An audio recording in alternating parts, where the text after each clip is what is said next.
Velas dan teman yang hadir malam ini. Halo halo. Aku absen dulu kali ya, supaya makin deket nih. Halo, ada Oka Miryu,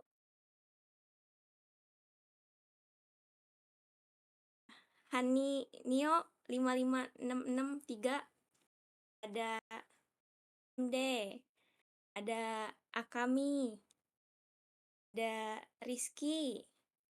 Halo semuanya, apa kabar semuanya? Semoga kalian selalu diberikan kesehatan dan dikelilingi kebahagiaan selalu ya. Halo. Oke, kalau gitu teman-teman, selamat datang buat yang baru join, dan selamat datang kembali buat teman-teman yang udah hadir di pertemuan Uniclass sebelumnya. Perkenalkan, aku Yaya, host yang akan nemenin kalian nongkrong sambil belajar malam ini di Uniclass. Teman-teman, balik lagi di program sharing dan belajar bareng dari Unity Canvas yang didukung oleh Overcraft Studio. Uniclass, kita bakal belajar dan bahas fundamental dalam menggambar dengan suasana santai dan interaktif bersama teman-teman dari Overcraft Studio. Yeay! Teman-teman, kegiatan di kelas ini diadakan 2 kali dalam sebulan setiap hari Sabtu pukul 8 hingga 10 malam waktu Indonesia bagian Barat.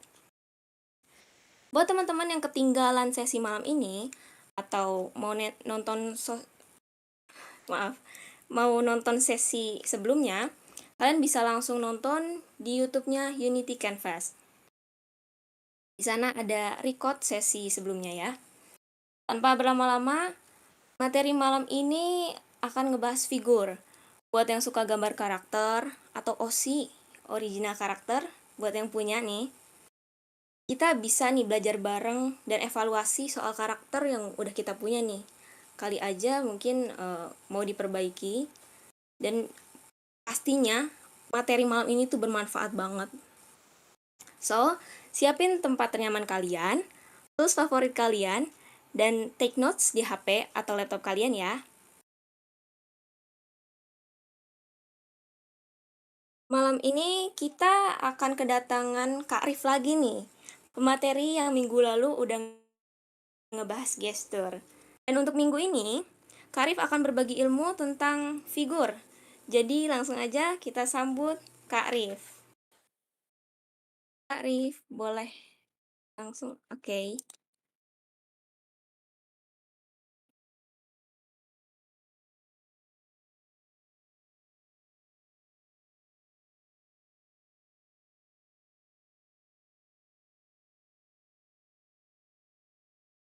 Halo, halo, tes, tes. Suaraku lancar nggak? Kak, di sini. Gimana teman-teman yang lagi pada nonton? Lancar. Halo, Oke, Arif. selamat malam semua. Halo. Sebelum aku mempersilahkan Kak Arif untuk si materi malam ini, teman-teman FYI nih, ini seorang freelancer yang udah berpengalaman banget nih di bidang ilustrasi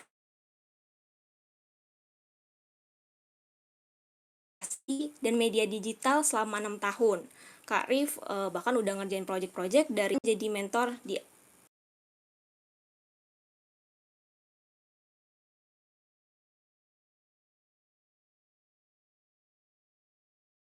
Oke, sebelum itu aku juga mau ngingetin lagi nih teman-teman. Teman-teman boleh nyimak dulu materinya, tapi kalau ada pertanyaan, boleh langsung ketik di channel Q&A Room. Nanti pertanyaannya akan aku bacain di sesi Q&A setelah pemaparan materi dari Kak Rif selesai. Dan buat yang ikut gambar selama materi berlangsung, bisa nih langsung kirim progresnya di kolom chat.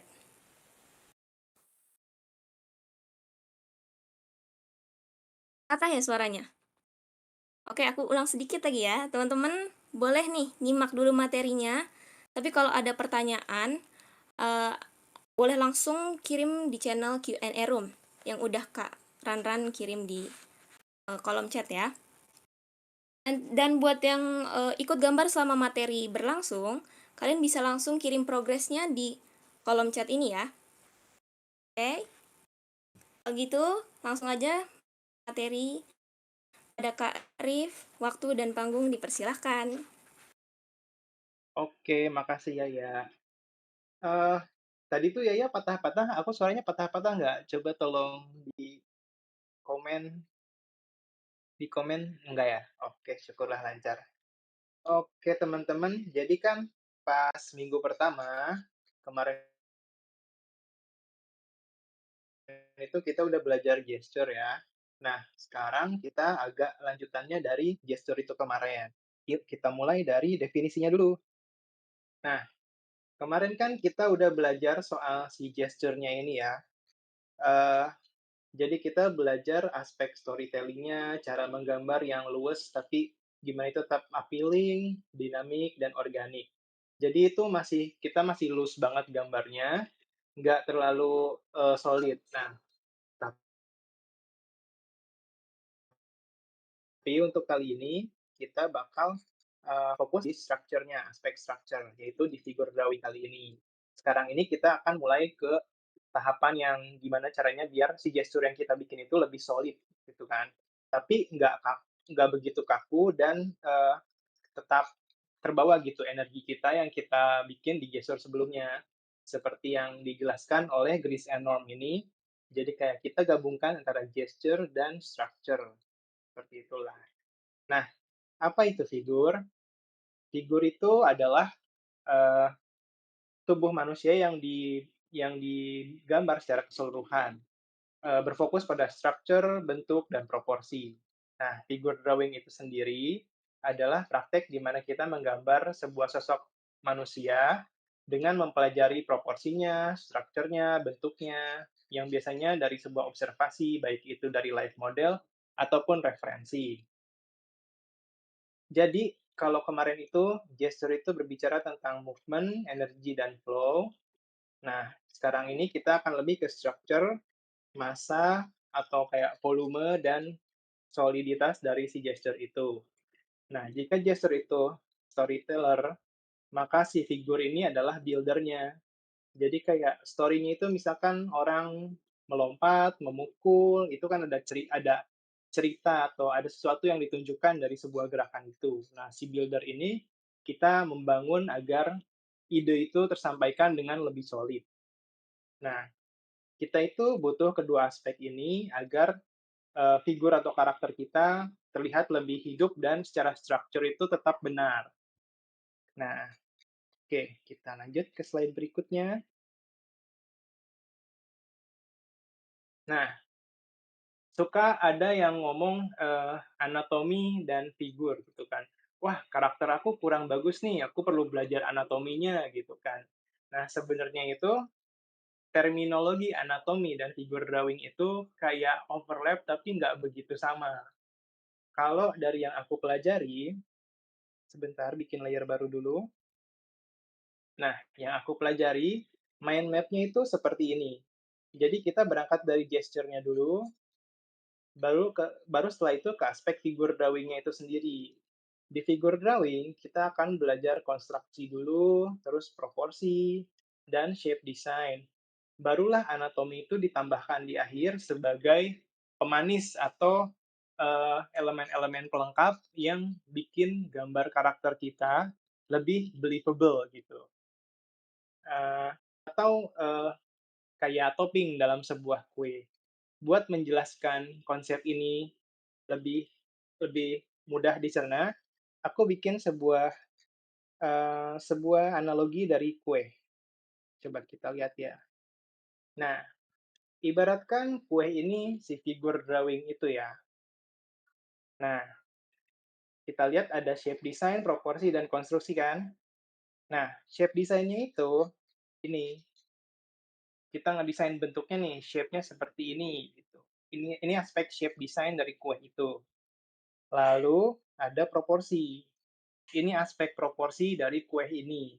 Seberapa tinggi yang tingkat pertama, tingkat kedua, tingkat ketiga itu rasionya, perbandingan ukurannya, itulah aspek proporsi dari si kue ini. Lalu aspek konstruksinya adalah ini. bagaimana kita mengkonstruksi si kue tersebut agar terlihat solid dan nggak penyon-penyon atau terlihat kayak, ya ini sebuah benda yang konkret gitu, nggak ada lembek-lembeknya lah gitu. Ini aspek konstruksinya. Nah, ketika berbicara tentang anatomi, anatomi itu kan secara hierarki yang di atas ini ya, anatomi itu ketika kita dalam analogi kue ini, anatomi itu bagian ininya, kayak icing on the cake-nya itu yang di atasnya itu yang bikin kue ini kue gitu kan. Nah, si konstruksi tadi awalnya kan simpel seperti ini ya. Ketika kita tambah anatomi, berarti kompleksitas si konstruksinya kurang lebih jadi seperti ini. Jadi ada elemen tambahan di atas konstruksi si figur tersebut gitu.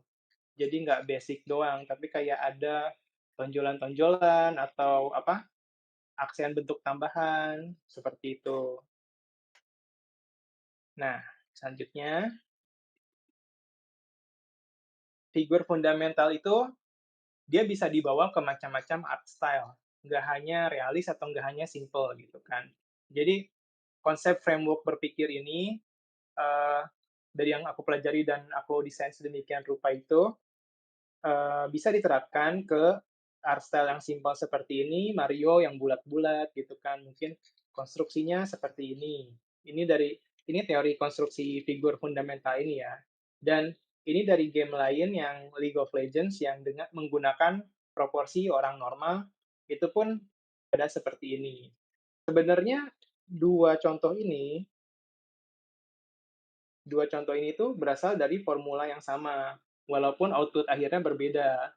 Gimana cara kita ngerakit si figur konstruksi ini biar solid dan membantu membantu kita buat membuat gambar yang menarik itu nanti nanti aku bahas step-stepnya. Jadi intinya, walaupun art style-nya berbeda, tapi konsep figur di sana itu tetap sama ya, teman-teman. Nah, lanjut. Nah, di tahap pertama ini kita mesti familiar dengan konsep manekin. Manekin itu artinya berarti mesti menyederhanakan, versi menyederhanakan versi badan manusia yang awalnya kompleks jadi lebih simpel atau kita mensimplifikasikan itu ke dalam bentuk-bentuk yang lebih basic. Ada beberapa cara atau mungkin tiap artis pasti punya cara sendiri buat bikin manekin mereka. Tapi yang ini aku ngambil dari Design Academy ya. Dari Design Academy itu dia punya, 2 cara, yaitu, konstruksi yang boxy kayak gini, seperti dari bermacam box gitu ya, dan ini yang based on box, dan ini yang based on cylinder gitu. Kalau ini mungkin, lebih dekat ke figur manusia, karena figur manusia itu punya banyak shape, shape silinder ini. Sementara ini mungkin bisa lebih basic dan lebih menunjukkan arah menghadapnya gitu, karena dia sangat mengkubus gitu kan, jadi jelas arahnya dan secara perspektif itu jelas. Tapi sebenarnya 2 ini tuh bisa dikombinasi gitu, jadi kayak kita bisa mix and match sesuai kebutuhan dan sesuai preferensi kita mau seperti apa. Jadi kayak ini tuh nggak strict lah, tapi kayak, ada benang merah di antara formulanya ini, biar gimana sih bikin figur yang proper itu. Nah, seperti kata yang desain katakan ini, goal-nya itu adalah simplicity, gitu. Jadi kayak kita jangan bawa ribet dulu, yang penting simple dan dapat esensi figurnya. Lalu lanjut, nah, wis masih berbicara dengan figur ya. Jadi kayak ini pun kayak gabungan tadi ya, yang boxy dan silinder gitu kan. Sebenarnya buat kita mengkomunikasikan sebuah pose kayak gini tuh cukup gitu kan. Jadi kayak ini cukup jelas itu orang dan lagi ngapain gitu. Tapi dari misalkan ini, mungkin pemula itu buat, yang masih pemula mungkin bisa beranjak dari sini, tapi ke arah sini tuh, ada missing piece atau puzzle yang kita mesti solve biar kelengkapan figur ini tuh terjembatani dari sini ke sini. Tapi untuk sementara untuk yang baru mulai, kita bisa, fokus di sini dulu. Ini gambar-gambar ini aku ambil dari bukunya TB Choi ya, nanti aku provide, sumbernya. Jika kalian baru memulai, mulailah dari bentuk yang paling efisien dan mudah bagi kalian dalam mengkomunikasikan figur manusia tersebut. Dan nanti ke depannya pun akan membantu dibandingkan ketika kalian langsung detail terlebih dulu, karena dari berkaca dari gestur sebelumnya pun kita, dari bentuk simpelnya dulu baru nambah kompleksitas ke depannya. Seperti ini juga contoh dari action figure ya, Body-chan dan Body-kun juga dia pun pakai basic shape tapi mengkomunikasikan, figur manusia dengan baik gitu. Ini contoh lain dari artis lain selain TB Choi, ini dari Mitch ya, di Instagram juga dia suka bikin tutorial, dia bentuknya lebih simpel-simpel juga, tapi, general idea yang dia sampaikan juga konsepnya kurang lebih sama. Nah, oke lanjut, kita ke construction atau building box ya. Jadi dari semua macam, bentuk atau cara orang mendesain mannequin itu, formulanya itu tetap sama dan komponennya pun kurang lebih sama, cuma dimodifikasi sedemikian rupa agar cocok sama yang mereka mau gitu. Nanti pun kita setelah mempelajari konsep ini, kalian bisa yang coba, ngedesain manekin kalian sendiri yang secara secara preferensi kalian nyaman untuk kalian gunakan dan pengen dibentuk sedemikian rupa pun kalian bebas gitu. Nah, mari kita breakdown komponennya. Ini tuh ada three major mass atau 3 bentuk bentuk solid utama, yaitu, sebentar bikin layar dulu, ada kepala, torso, dan pelvis. Formulanya ini ya, kepala, torso, dan pelvis. Ini bagian torso ini nanti akan yang paling pertama mesti eee, kita breakdown lebih dulu. Cuma setelah ini tuh, yang berikutnya tuh ada major mass connector yang menghubungkan 3 major mass ini gitu, 3 volume utama ini yaitu leher dan perut. Aku pakai indikator warna biar nggak ketuker ya. Lalu selanjutnya ada joints, yaitu sendi. Sendi ini tuh, aku biasa simplifikasi ke dalam lingkaran ya, atau mungkin kadang ada sendi yang cuma bisa satu eksis juga bisa-bisa aja, tapi kayak aku simplifikasi ke dalam bentuk ball joint ini atau sendi bulat gini biar lebih fleksibel aja. Ada joints, sebentar tulisannya kayak tadi. Oh enggak. Lalu ada terakhir limbs atau kaki dan tangan, gitu kan. Kaki dan tangan ini aku kategorikan satu karena mereka itu kayak, eee, tungkai yang keluar dari badan badan pusat gitu kan. Dan ini tuh rule of thumb-nya itu dia pasti mengecil menuju ujung, formulanya itu, mengecil menuju ujung. Ini terdiri dari kayak, berbagai silinder yang tersusun dan ada 2 masing-masing limbs pasti ada dua parts-nya. Lalu di ujungnya ada tangan dan kaki, telapak tangan dan kaki. Nah, coba kita breakdown hasil manekin orang dan kita telaah bagian mana yang bagian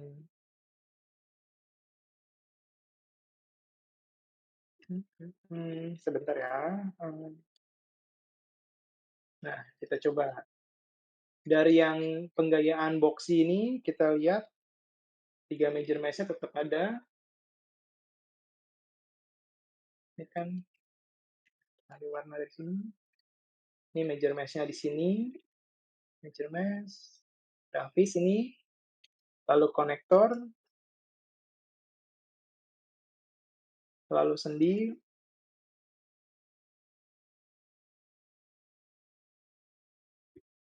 Kadang sendinya itu kayak nggak digambar juga sih, tapi kayak melayang, tapi preferensi orang sih. Kadang ada yang melayang, kadang ada yang menempel gitu, tapi intinya tuh ada sendi yang menggerakkan 2 parts yang ada di limbs ini. Lalu ada limbs-nya, ini jelas ya.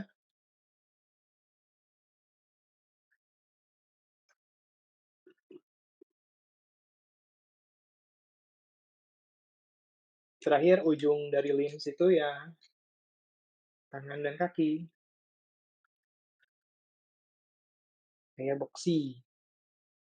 Lalu kita coba gaya lain, ini lebih obvious ya.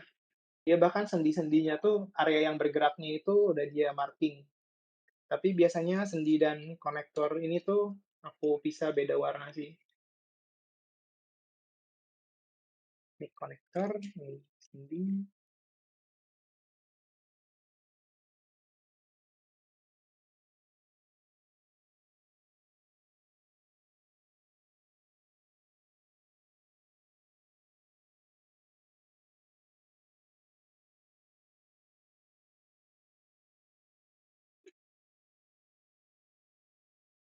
3 parts badan utama ya, torso, pelvis, dan kepala. Sisanya si limbs itu tadi, tangan dan kaki. Formula dan pattern-nya selalu sama.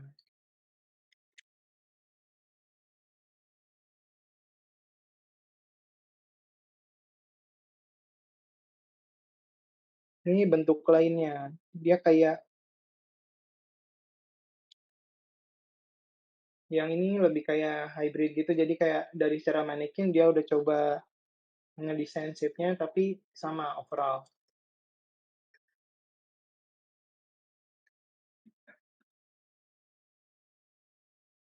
Formulanya sama.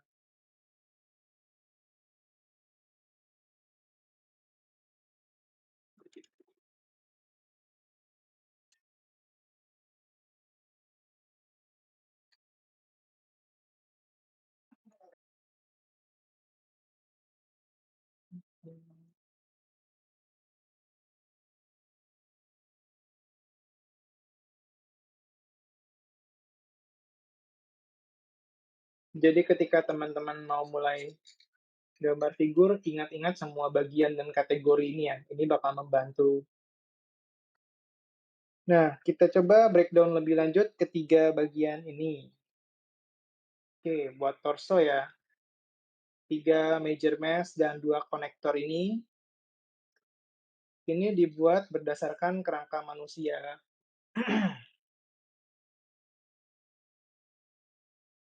Jadi kayak untuk tengkorak kan ada tengkorak kepala, rusuk, dan pelvis di sini. Kalau dulu aku pas belajar pun sebelum tahu ini tuh, dulu tuh aku si badan tuh kok cuma satu kotak gitu. Aku lupa kalau ini tuh kebagi 2 antara antara rusuk dan tulang di area pelvis itu aku kira satu kesatuan, tapi setelah belajar ternyata terbagi 2. Nah, ketiga major mass ini tuh dia disambungkan oleh, eee, spine atau tulang belakang. Nah, tulang belakang ini selalu dia tidak lurus ya, tapi kayak dia itu bengkok membentuk huruf S. Jadi bisa dilihat di sini. Nah, dari arah leher itu dia kayak membelok gini, baru dia mengelilingi rusuk. Karena rusuk itu kan kayak kayak telur gitu ya, kayak telur aslinya, terus kayak tulang belakang itu nempel di sini. Terus di area setelah itu dia bengkoknya ke sini untuk mengkompensasi berat manusia dan barulah pelvis nyambungnya di sini. Di sinilah baru ada otot dan organ-organ gitu kan.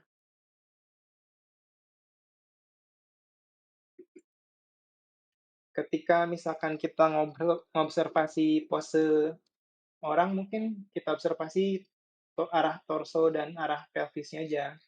Dia kan bisa juga dia tuh bisa rotasi, bisa membengkok dan membungkuk gitu kan.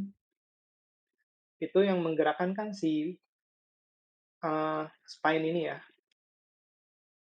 ini pun dia rotate sini, yang atas yang bagian rusuk atas ke arah sini, si pelvis bisa ke arah sini, mobilitasnya cukup luas. Dan ketika kita peragakan pakai gaya yang boxy juga bisa. Ketika kita peragakan dengan boxy ini, terlihat jelas dia lebih menghadapnya kemana. Misalkan ini area sampingnya ya.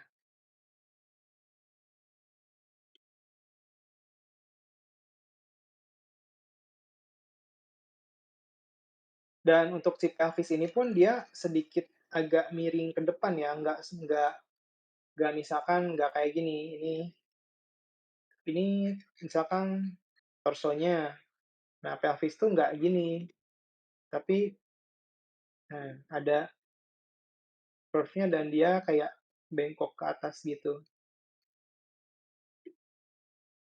Nah, ini bisa kita lihat ya gambar torso yang orang lain, terus kita nah ini penyederhanaan lainnya itu ya. Kayak tadi aku bahas si spine-nya itu membentuk S gitu ya.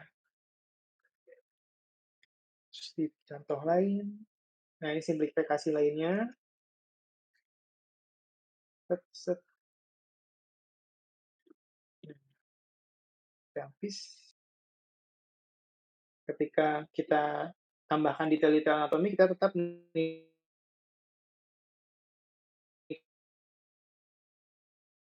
orientasi si box ini. Ini udah. Untuk torso mungkin segini. Kita coba lanjut dulu. Berikutnya ke limbs-nya.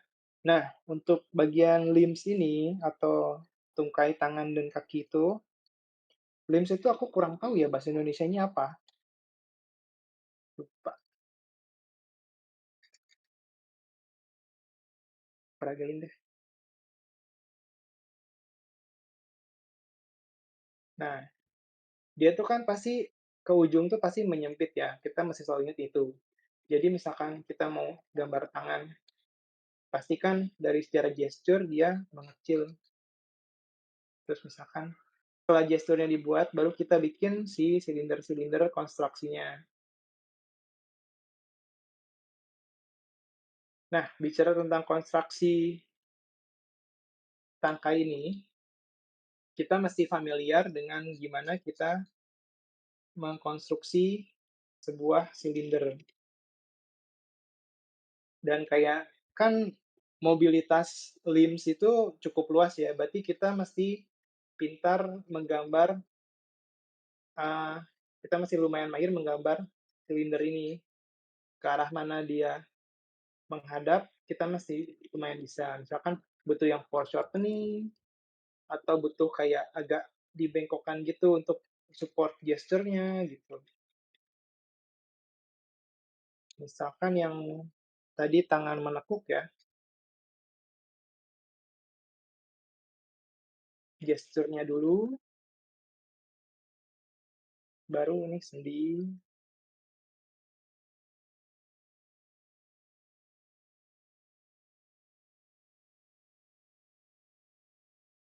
lus aja dulu, kayak rileks gitu tapi luas, baru detailnya, konstruksinya, setelah si sketsa gesturnya itu. Nah, dalam konstruksi ini, 2 garis ini tuh sebenarnya cukup membantu ya. Jadi kayak ketika kita bikin silinder itu, kita mesti ingat ada yang namanya, eee, contour. Jadi garis ini gunanya untuk, menunjukkan bentuk permukaan si silinder ini seperti apa. Dia tuh pasti searah sama garis yang ini. Ini gunanya apa? Ini bisa gunanya untuk, agar kita tahu kemana arah silinder ini menghadap gitu kan. Misalkan ini berarti ke atas gitu ya. Nah, si garis ini pun entar, bisa membantu ketika teman-teman mau nambah pakaian. Misalkan nah, kan misalkan agak atas gini ya, ketika kita mungkin bikin, apa, bagian lengan baju bagian lengan baju itu mengikuti kontur si lengan tersebut gitu kan. Si kunciannya tuh di sini, agar baju itu menempel di figur itu terlihat believable gitu. Kalau teman-teman, kurang agak sulit membayangkannya, bayangkan aja kayak kaleng yang dipasangi karet gitu. Si garis kontur ini tuh, bentukan si karet ini ketika dia nempel di kaleng. Jadi kan kayak mengikuti permukaannya gitu kan. Nanti ketika ada sesi demo, aku peragain lagi contour line dan center line ini. Kalau center tuh yang membelah di tengah, itu juga buat indikasi bentuk dan arahan. Seperti itu untuk limbs. Lanjut berarti terakhir ujung, tangan dan kaki. Nah, untuk tangan dan kaki ini udah lumayan banyak tutorialnya ya di Pinterest, di YouTube gitu, how to draw hand, how to draw feet gitu, tinggal kalian cari aja. Kayak, banyak banget formula dan tipsnya gitu kan. Kalau aku pribadi suka tipsnya dari, Ethan Becker. Ethan Becker. Dia bilang, "When in doubt,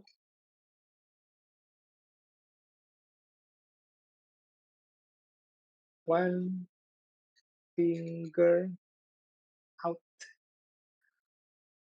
Kalau kalian ragu, keluarin aja satu jari gitu kan, seperti ini. Jadi kayak itu kayak formula otomatis cara bikin gambar tangan yang menarik.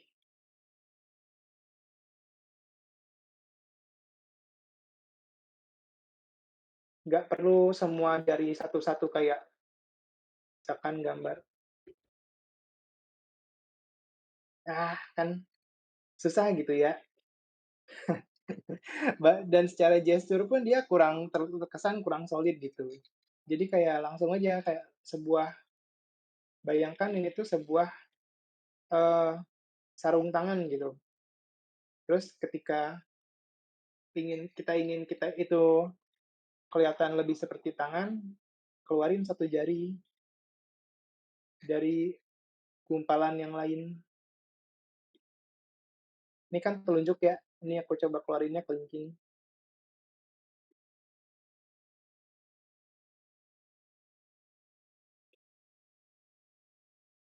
Merepresentasikan tangan dengan efektif gitu. Jadi nggak perlu kita pusing mikirin semua jari satu-satu. Kalau untuk kaki itu kayak sebenarnya konstruksinya kurang lebih kayak piramid miring ya kalau aku. Tapi kayak ada potongan elips melingkar di sini.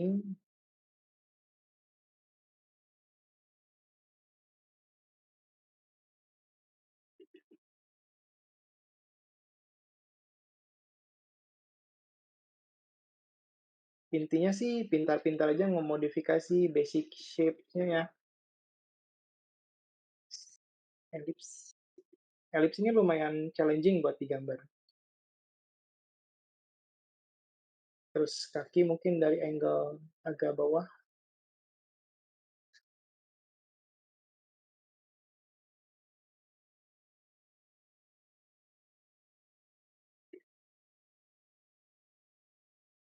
dari atas,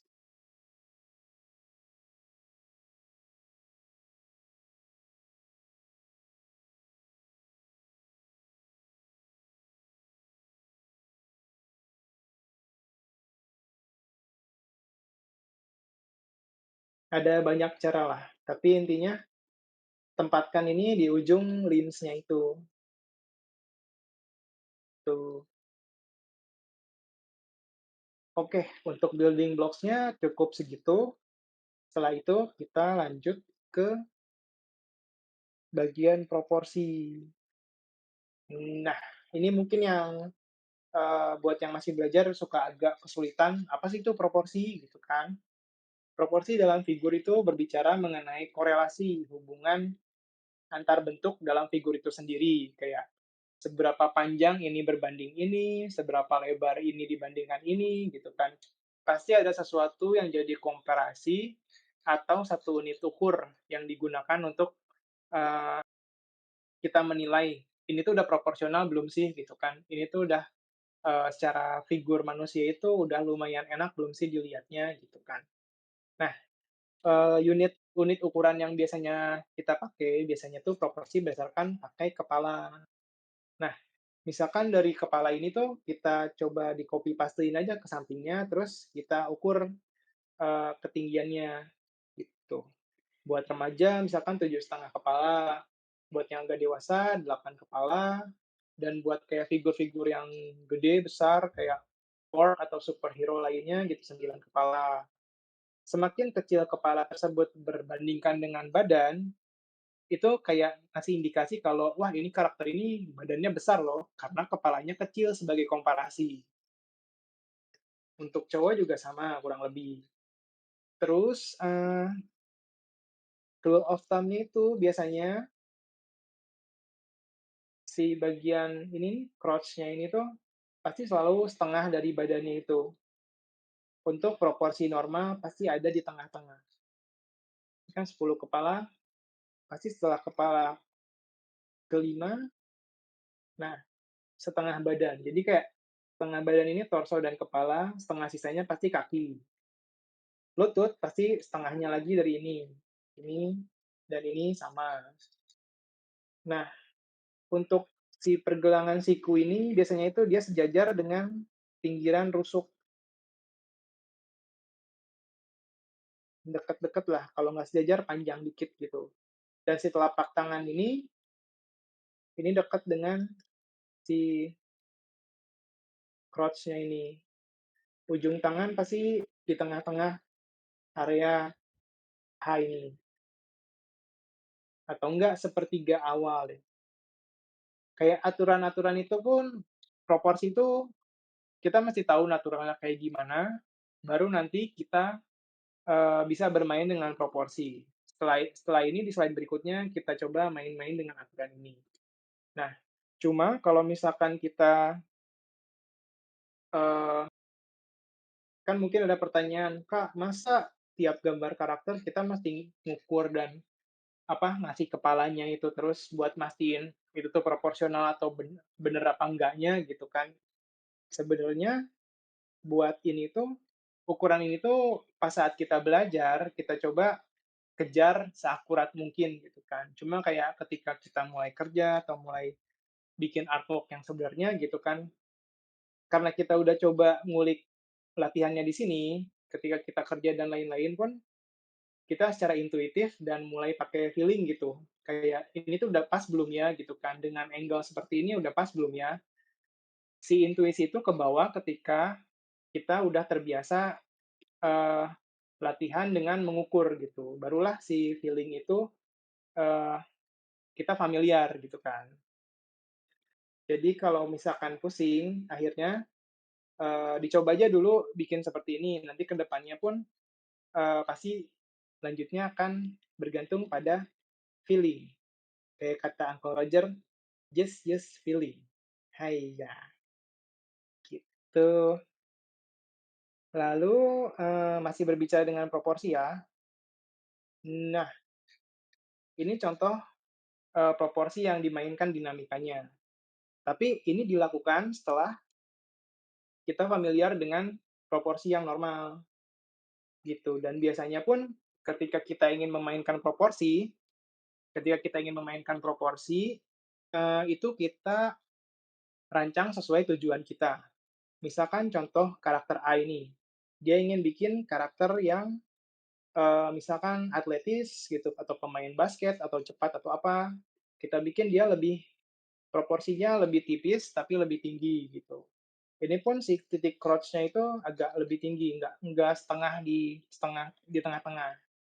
Buat yang B ini mungkin dia ingin bikin, konteksnya karakter Muay Thai, atau tipikal fighter lah gitu kan. Jadi kayak gede di atas dan mengecil ke bawah gitu kan.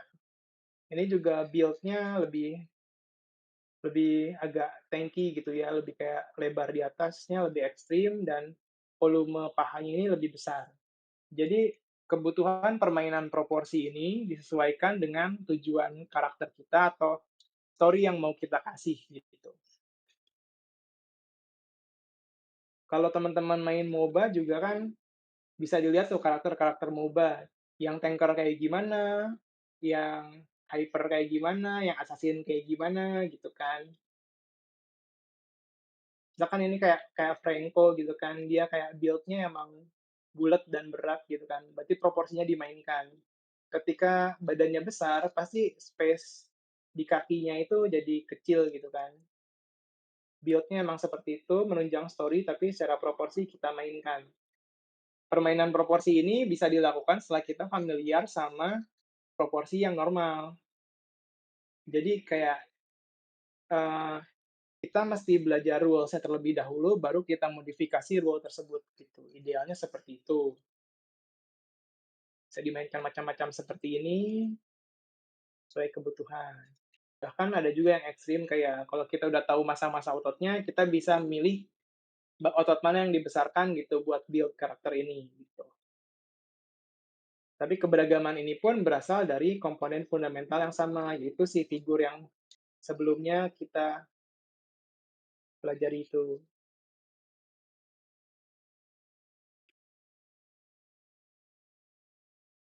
Jadi komponennya sama, tapi proporsinya diotak-atik lah, di-stretch atau di bagaimana gitu, modifikasi sesuai intensi kita.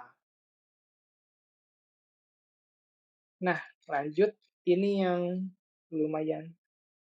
Nah, ini pasti familiar kan? Gambar chibi pun pakai proporsi. Ada yang proporsi 2 kepala, ada yang 3 kepala. Ini aku coba menggambarkan satu chibi dengan pose yang sama, tapi dengan proporsi yang berbeda. Kurang lebih di tiap proporsi pun posenya bisa dihasilkan sama walaupun dengan keterbatasan kepala yang gede ya. Ini beberapa contoh artis lain juga buat contoh penggunaan proporsi kepala ya. Bisa kita observasi, misalkan Feiren ini.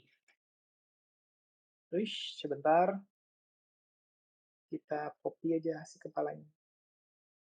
Feiren ini satu kepala, dua deh.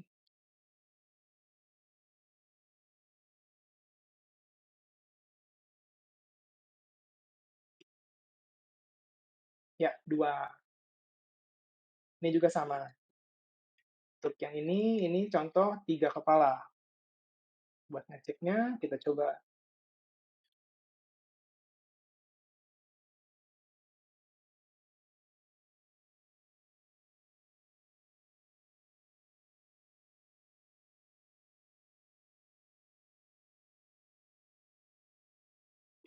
Jadi buat gambar chibi yang proper itu nggak semata-mata gambar kepala gede dan terkesan lucu aja gitu ya, tapi kayak ada pertimbangannya biar gimana proporsi ini tuh tetap make sense dan enak gitu dilihatnya.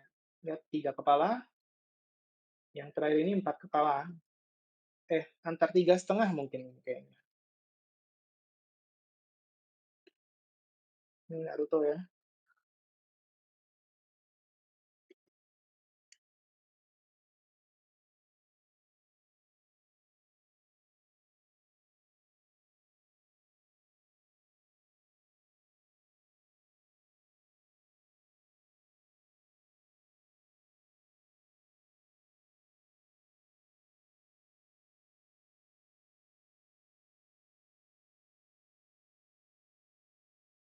Ya, kurang lebih 3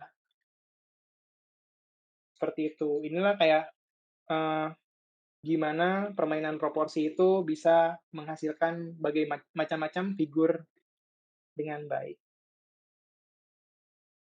Nah, selanjutnya setelah berbicara dengan proporsi, yang terakhir itu shape design. Shape design ini sebenarnya teori dalam karakter design ya, gimana kita setiap shape itu mengkomunikasikan citra atau nuansa tertentu yang relevan dengan persepsi kita ketika kita ngelihatnya. Jadi kalau bicara soal, eee, kotak gitu kan, yang kotak itu kuat, solid, suportif, keras kepala, pokoknya kotak tuh kaku gitu. Sementara kalau yang bulat-bulat itu ramah, eee, empuk, gampang didekati, kayak semua yang friendly dan cute pasti ada shape design yang bulatnya. Lalu yang terakhir segitiga itu buat mengkomunikasikan hal-hal yang dinamis, cepat, jahat, bahaya, atau apapun. Karena kayak sesuatu yang runcing gitu, mengindikasikan bahaya. Makanya banyak karakter-karakter jahat pasti ada shape-shape runcingnya itu, gitu. Nah, ketika kita udah belajar, building blocks si figur tersebut, terus kita belajar permainan proporsi, tingkatan selanjutnya itu permainan dengan shape design. Kita lanjut. Nah ini, jadi kayak kita bisa mengeksplorasi bentuk karakter berdasarkan, shape idea-nya kayak gimana. Seperti ini karya TB Choi lagi, shape idea-nya tuh dia mau si shape-nya itu bisa gabungan ya, kan misalkan basic shape-nya segitiga, lingkaran, dan kotak. Nah, ini tuh kombinasi dari segitiga terbalik plus kotak gitu kan, jadi kayak kotaknya gini, dia implementasikan ke dalam permainan proporsi si badan ini. Yang ini kombinasi kotak dan bulat ya. Jadi dia emang kotak tapi menggelembung gitu. Secara proporsi juga dia lebih heavy on top gitu kan. Ini long on bottom. Ini berasal dari kotak yang di stretch. Jadi konsepnya kotak yang lonjong gitu kan. Ini pendekatan ini masih kayak dalam nuansa semi realis ya. Ketika kita yang sangat stylish, kita bahkan bisa lebih mensimplifikasikan shape-nya seperti ini. Tapi walaupun bentuknya seperti ini, building blocks-nya itu tetap sama. Coba dari sini ya kita bisa draw over. Ini kepalanya, pasti ada konektornya tapi yang si lehernya pasti nggak kelihatan ya. Ini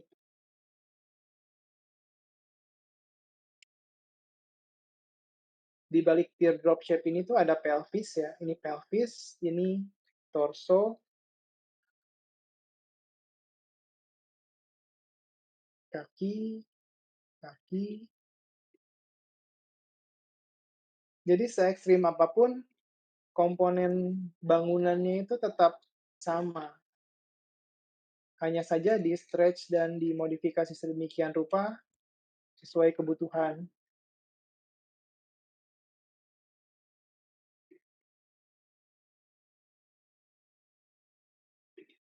Contoh ekstrimnya misalkan, coba kita bikin misalkan dari vas ya.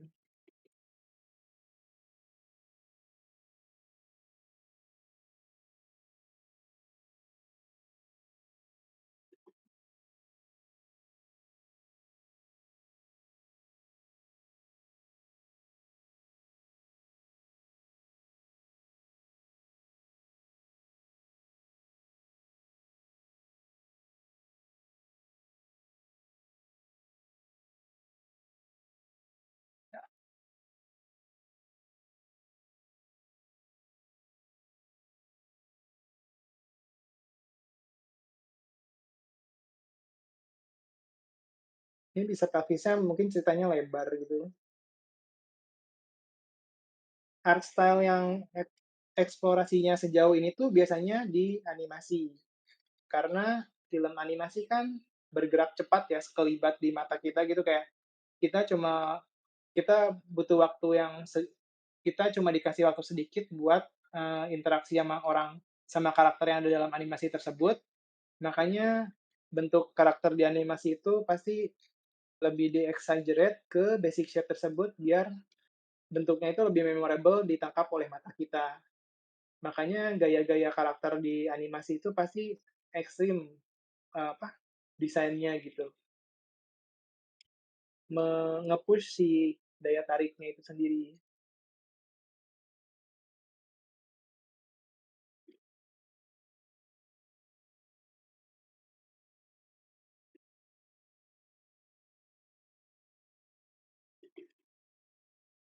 kurang lebih seperti itu implementasi shape design. Ini juga berat. Ini juga dia dari segitiga terbalik kan, gabung sama persegi panjang, segitiga dan bulat lagi, tapi formula figur drawing-nya tetap sama. Ada torso, ada leher, ada abs, kaki, limbs. Jadi pikirkan formula tadi itu sefleksibel mungkin. Mau kita melar-melarin, mau kita dorong-dorong gitu kan, sampai kayak compact dan sempit gitu pun bisa. Ini contoh shape design lainnya ya, berdasarkan basic shape gitu. Bisa kita push sedemikian rupa sesuai kebutuhan karakter yang mau kita desain gitu. Jadi kayak nggak mesti tok proporsi karakter anime yang pada umumnya ya gitu. Jadi kayak kalau misalkan kita membatasi di situ aja, possibility-nya itu mungkin dikit gitu. Makanya gaya animasi barat mungkin banyak bermain dengan shape begini, tapi dari fundamental yang sama. Ini dia nggak gambar join-nya, tapi sebenarnya ada mungkin ya. Untuk gerakan si balok apa, bangun-bangun sederhana ini juga sebenarnya mungkin ada ball join-nya, tapi nggak tergambarkan aja.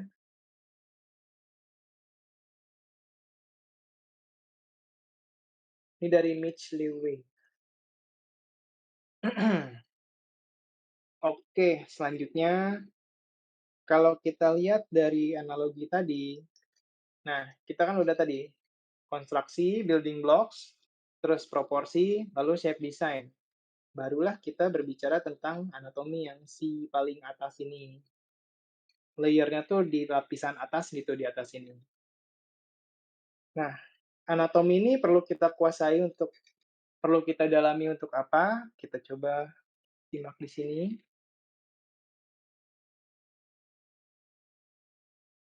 Nah, untuk menggambar anatomi manusia dengan baik, kita mesti tahu konstruksi di baliknya seperti apa. Kita nggak mesti tahu detail-detail otot ini apa, ini kemana, untuk apa, gitu kan. Tapi kayak secara bentuk besarnya aja kita tangkap, gitu kan. Ini dari Design Academy ya. Ketika belajar gambar gambar badan manusia, banyak pemula membuat kesalahan di mana mereka mulai dari otot dulu, daripada fokus pada eee, form atau bodinya atau si figur itu sendiri. Makanya ini tuh jadi problema buat seseorang itu belajar ngegambar badan dalam perspektif gitu kan. Misalkan dia sebentar, nah, misalkan dia belum luas dalam ngegambar si sorry. Nah, misalkan dia belum luas dalam menggambar si dalam bentuk bangun sederhana ini ya, dia tuh masih kayak, "Oh oh oh, susah, Nah, dia masih struggle nih gambar solid yang basic formnya aja dia masih struggle gitu. Nah, agak susah nyontohinnya, bentar. Dia masih struggle di tahap ini. Tapi kayak, "Aduh, gimana ya aku mau mengimprove gambar figurku nih. Ah, aku belajar anatomi ah. Oh, di sini tuh ada otot dada, pectoral muscle. Di sini tuh eee, ada abdomen, ada side muscle, terus di sini tuh ada deltoid, di sini tuh ada bicep," gitu kan. Kan setiap setiap otot ini tuh dia ada formnya sendiri ya, ada formnya sendiri gitu. Misalkan ini deltoid gitu. Deltoid itu otot pundak, dia tuh udah punya basic formnya sendiri. Terus di sini nyambung bicep gitu kan. Bicep itu ada, nah, ini ada tendon, di sini tricep ya. Ini aku nyantolin aja tapi agak susah juga. Jadi kebayang nggak masing-masing otot itu Dia tuh punya bangunnya sendiri, dimensinya sendiri. Tapi dia yang bagian dasarnya ini aja belum paham. Jadi double gitu, ngebikin basic shape-nya dia struggle, ngebikin basic shape dari otot-ototnya dia dia struggle juga gitu kan. Kayak double grinding gitu kan. Idealnya itu belajar dari basic shape-nya dulu. Nah, ketika basic shape-nya itu atau si form figure drawing-nya udah solid, barulah kita tambahkan detail otot di atasnya. Deltoid, ini bicep, tricep, ini apa, aku lupa namanya, tapi ada otot tangan di sini, tonjolan di sini, ini detail sikut. Jadi kayak tempat otot nempelnya itu ada gitu, guys. Jangan langsung anatomi anatomi, aku mau belajar anatomi, tapi figurku masih kurang solid. Nanti jatuhnya kayak mempersulit diri sendiri dan kayak bikin pusing sendiri jatuhnya. Nah, lanjut selanjutnya. Nah, keep in mind simple form aja dulu, gimana caranya kita mengkonstruksi sebuah kubus, bola, silinder, dan modifikasi dia tuh kayak melayangnya tuh dan mengarahnya tuh gimana sih, terus proporsi dan perbandingan antara silinder yang dipakai buat tangan dan silinder buat paha itu besarnya besarnya segimana gitu kan. Kita kontrol, skill konstruksi kita dalam tahapan basic seperti ini. Baru ketika kita sudah, mahir dari yang seperti ini, barulah perlahan-lahan kita tambah detail anatomi. Jadi secara perlahan tuh, secara berkala tuh, bentuk bentuk yang tadinya kubus, silinder ini kita tambah detail anatomi buat, oh ini tuh ada quads-nya, terus ada tempurung lutut gitu kan. Ini otot, apa ya, otot betis tuh, calf calf muscle, ini tulang kering. Jadi nanti tuh seiring jadi grinding-nya tuh misah antara belajar anatominya dan belajar figure drawing-nya, itu kayak 2 subjek yang berbeda. Kalaupun mempelajarinya secara terpisah, tapi entar bisa digabungin secara, eee, kayak secara berbarengan gitu. Ini juga dia ngeindikasi otot sayap gitu ya, otot sayap di sini dengan bentuk sederhana seperti ini. Ini dia mengindikasikan tulang alis gitu. Ini forearm muscle-nya juga ada, gitu. Ini juga kata Vincent ya, ketika sudah mulai nyaman dengan manekin simple, barulah kita level up dengan manekin yang lebih kompleks. Caranya seperti apa, tiap artis itu punya caranya tersendiri, gimana memodifikasi sesuai kebutuhan mereka. Tapi intinya tuh, kita mendekatkan si silinder-silinder dan bola ini ke realitanya seperti apa, karena kita udah paham, gitu. Seperti itu urutan pembelajarannya. Nah, kalau misalkan kita udah lumayan expert dalam anatomi, kita bisa bikin kayak gimana nih? Nah, contohnya yang udah expert bakal bisa seperti ini. Nah, ini karyanya Abang Evgeny ya. Nggak tahu aku ini dari Rusia atau dari mana. Jadi di proyeknya ini uh, dia mengeksplorasi seperti apa orang dengan bentuk otot macam-macam gitu. Ini mungkin untuk kebutuhan game yang buat triple A dan realis gitu ya. Dengan pemahaman anatominya, dia secara sadar dan bisa dengan pilihannya itu dia kayak ngerakit puzzle, "Oh, aku mau karakter yang build-nya sangat berotot, kadar lemaknya dikit nih." Dia bikin yang ototnya kering tapi gede gitu. Entar, dia bikin yang tipikal kering tapi ototnya gede. Ini dia karena tahu penempatan ototnya, dia secara sadar, tahu gitu, mana yang perlu dibesarkan, mana yang perlu dikecilkan gitu. Ketika dia mau bikin yang build-nya langsing juga dengan komponen yang sama, dia diciutkan logic yang sama gitu. Jadi kebebasan seperti ini dan kedalaman eksplorasi seperti ini tuh kita dapatkan setelah kita mempunyai pemahaman anatomi yang baik. Tapi di balik itu semua itu pun bisa disederhanakan ke dalam bentuk silinder-silinder tadi. Sahabat kita silinder,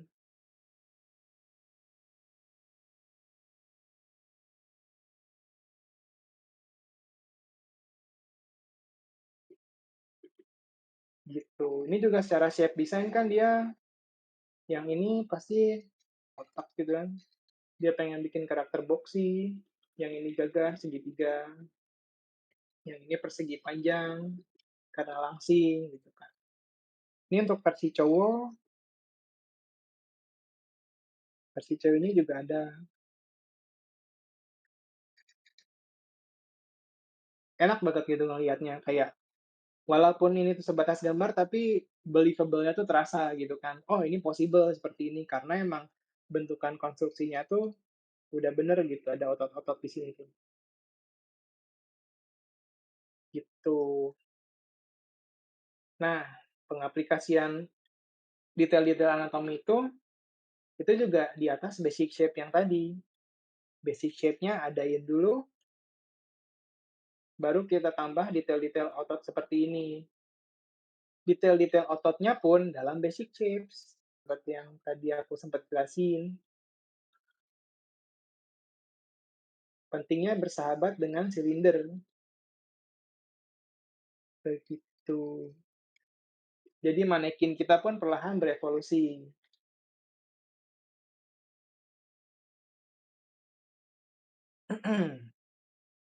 Coba contoh lain. Nah, informasi-informasi detail seperti ini kita bisa pelajari terpisah di luar belajar si figur drawing-nya. Jadi kayak ada detail-detail seperti ini. Yang pink itu deltoid, ini deltoid ya. Ini tricep, ini tulang siku. Detail seperti itu baiknya dipelajari terpisah dari aspek figur drawing tersebut. Karena ini kayak dekoratif gitu. Kita mendekor yang awalnya tadinya sebuah silinder. Tapi si otot ini pun dia mengikuti silinder tersebut gitu. Kurang lebih begitu. Nah, ini detail otot kaki ya. Detail otot kaki disimplify ke dalam bentuk ini. Informasi tonjolan-tonjolan seperti ini kita dapat dari belajar si anatominya itu sendiri. Jadi buat mendesain sebentuk seperti ini tuh kita mesti minimal tahu atau familiar dengan apa yang ada di dalamnya.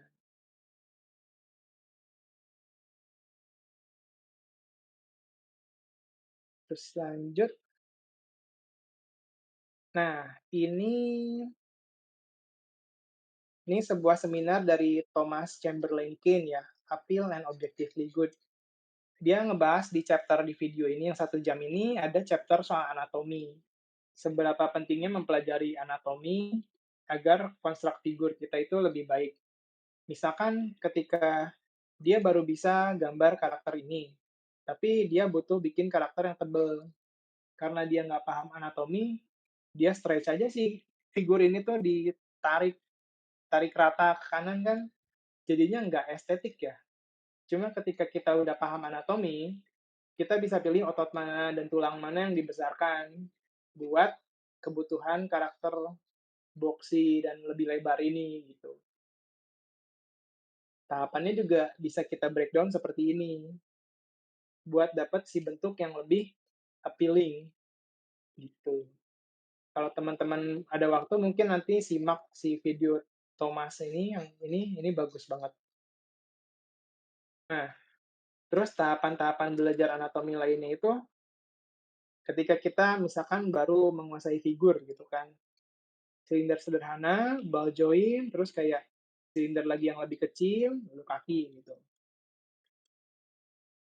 Nah, tahapan selanjutnya setelah kayak kita tahu nih ada otot quadriceps, ada tulang lutut, terus di sini ada calf muscle juga. Kita mulai modifikasi si basic shape itu ke sini, ini tuh tingkat 2-nya. Tingkat 3, ketika kita udah mulai mikirin appeal-nya. Gimana sih semua fitur anatomi di sini tuh terlihat menarik buat kita. Kita bikin ada offside gitu kan, terus kayak dia ngikutin sebuah flow gitu. Ada alur flow-nya. Jadi kayak detail-detail anatomi itu melayani desain yang kita inginkan. Jadi ada intention di balik bentukan-bentukannya, diarahkan lagi. Terus ini gambar sederhana yang buat dalam belajar figur dan anatomi itu membantu. Jadi pertama itu dia bilang kita mesti, aspek education-nya, jadi kayak kita belajar fundamental art-nya, kita belajar kita tahu detail-detail anatominya dan lain-lain, itu membantu kita buat mulai, peka gitu kan. Ini contoh yang kalau misalkan belum belajar gitu ya, jadi kayak sebatas tahu aja gitu. Terus kita mesti ada exposure juga. Kita ngelihat artis lain ngegambar si figurnya itu gimana, cara tiap-tiap artis kan beda gitu kan. Komponen yang ketiga itu language-nya. Language di sini bukan kayak bahasa Inggris atau bahasa Indonesia gitu, tapi bahasa anatomi, di mana kita tahu, oh ini tuh bicep loh, oh ini tuh tricep loh. Minimal kita tahu nama dan itu tuh ada gitu. Karena karena kalau kita nggak tahu dan nggak familiar nama dan itu ada, kadang kita nggak nyadar kalau itu tuh perlu digambar, gitu. Taunya kayak, oh, eee, benjolan di sini dan benjolan sini aja, tapi kayak kita nggak tahu namanya dan kayak kebingungan gitu, ketukar sama benjolan yang lain gitu kan. Ketika kita udah menerapkan sebuah istilah pada area itu, kita tahu gitu, oh ini bicep gitu kan. Sebenarnya belajar anatomi itu di situ gunanya. Nah, terus selanjutnya ini, ini dari channel Proko ya.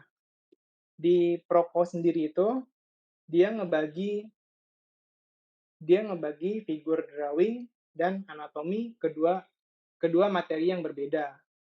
Di figur drawing itu cuma ada 38 video, sementara yang di anatomi itu ada 121 video. Kebetulan ini udah lengkap karena ini dibikin 12 tahun yang lalu dan yang ini 10. Ini udah lengkap kalau buat teman-teman mau pelajari lebih lanjut. Dan bisa dilihat di figure drawing ini pertamanya apa, pertamanya itu gesture yang kita pertama pelajari di pertemuan pertama kemarin, gitu. Ini penyederhanaan Debian juga penyederhanaan si tiga basic math yang aku jelasin tadi. Oke. Nah, sementara untuk approach pembelajaran anatomi, itu tuh ada language of anatomy-nya kayak bahasa anatomi kan, terus ada tipe-tipe sendi, terus ada pembelajaran mendetail soal tulang belakang tok kayak gimana, belajar tulang belakang aja 10 menit gitu kan, gitu. Nanti mungkin setelah sesi ini bisa teman-teman lihat-lihat juga serial ini di YouTube ada, gratis. Oke, selanjutnya kita ke sesi demo. Cuma sebelum demo bentar aku pengen minum dulu. Nah, Arif mau lanjut demo nih, buat teman-teman juga bisa nih ikut nyobain di rumah, sambil coret-coret atau coba-coba juga. Terus jangan lupa nanti hasilnya kirim di kolom chat ya.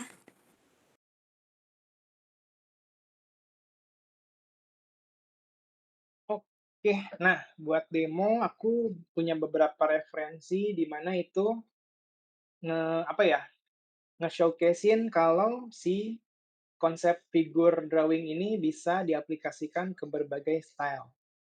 Pertama kita coba yang lucu-lucu. Nah, ini dari apa sih? Turning Red ya. Kita coba nge-breakdown figurnya si karakter ini mungkin ya. Kalau lanjutan dari kemarin kan kita mulai dari gesture dulu ya.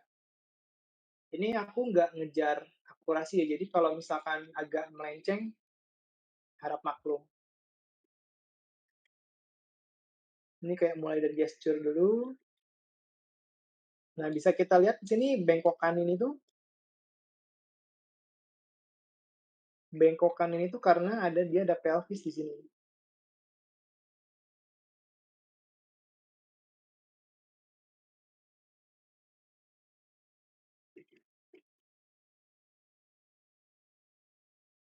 Terus dia kan line of action-nya gini ya.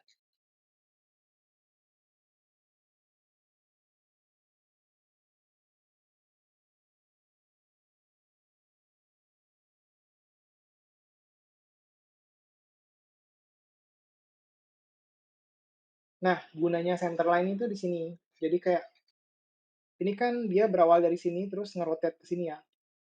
Jadi tengahnya bagian sini tuh dia rotate ke sini. Terus di sini ada konturnya. Nah, ini kan ada bengkokan gini tuh dia mendukung gesturnya ya, karena ini style yang kayak disimplifikasi sendiri, jadi kayak gesturnya pun di agak lebih-lebihkan dikit, nggak begitu realistis.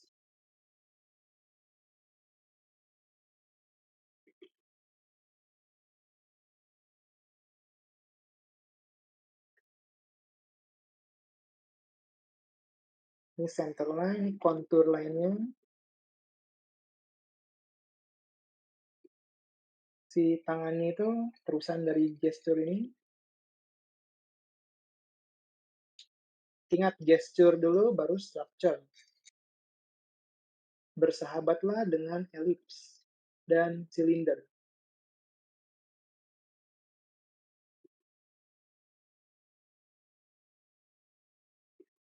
Tangannya pun terusan dari gesture. Nah, buat jarinya ini ya, langsung aja kayak, kan gesturnya gini ya, jangan gambar satu-satu.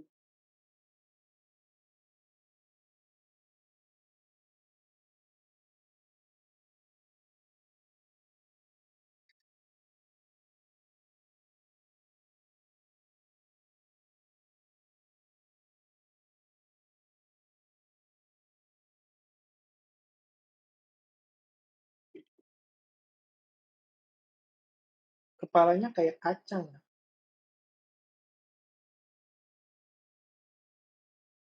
Ini garis konturnya di sini juga berguna buat naruh tempat mata.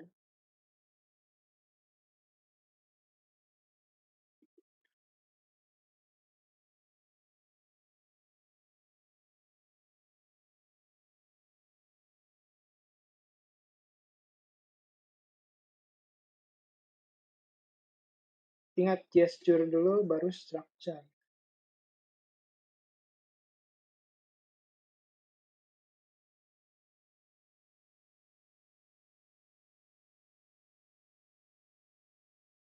Terus jangan takut berantakan dulu, Bu.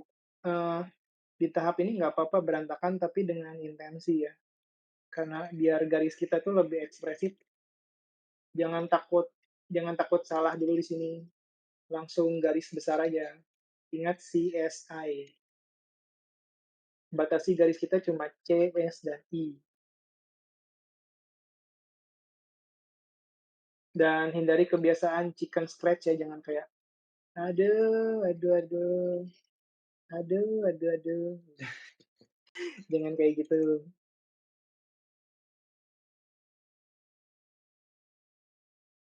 Nah, tadi tuh kan aku langsung dari gesture ya. Kadang ada waktu itu yang sempat aku mentoring juga, dia tuh masih kebiasaan dari dia emang paham cara bikin figur itu dari silinder-silinder dan basic shape ya. Tapi kayak dia langsung basic shape-nya dulu gitu. Sebenarnya bisa-bisa aja langsung di basic shape-nya. Tapi karena kita nggak bikin garis gesturnya atau garis line of action-nya lah minimal, kita kan jadi nggak tahu ya naruhnya di mana. Bisa jadi kayak ini tuh basic shape yang melayang aja gitu tanpa satu satu kesambungan gitu loh.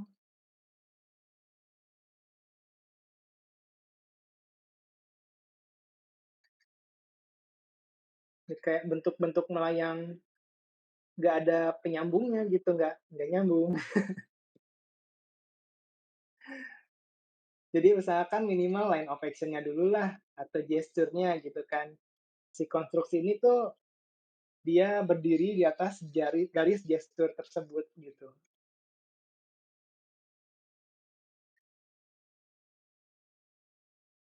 Kita coba yang karakter.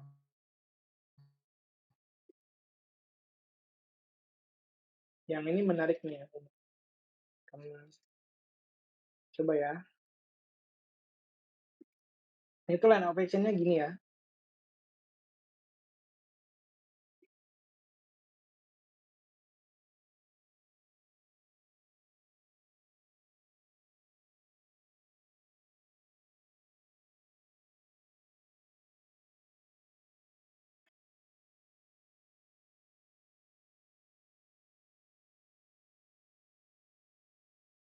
Kalau garisnya kebanyakan, kalian bisa pakai penghapus yang nggak menghapus semua langsung gitu.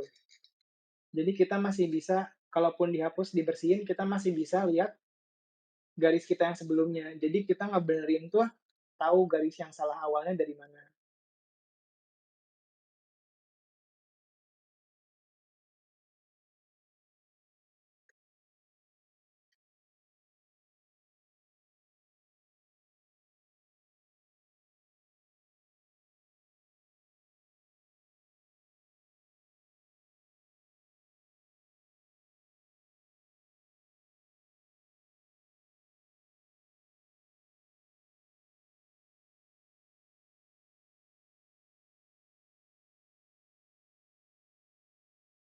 Sepertinya. Nah, di sini kita lihat pengaplikasian contour line ya. Kita kan kita lihat di sini ada lengkungan lengkungan elips dari si pakaiannya ini. Lengkungan itu didapat dari apa? Dari contour line si silinder-silinder ini. Kita tahu dimensinya dia membulat ke sini, barulah ditaruh di lingkaran pakaian itu di sini. Ngikutin dari garis di sini.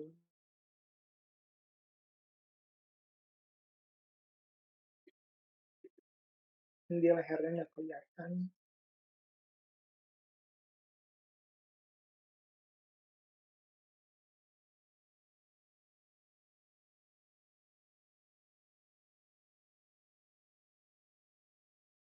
Ish.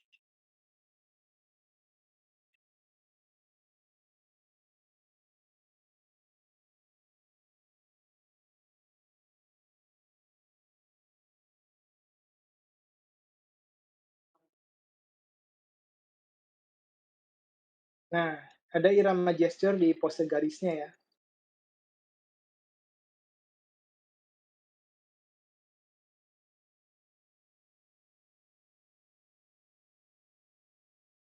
Terlalu dekat.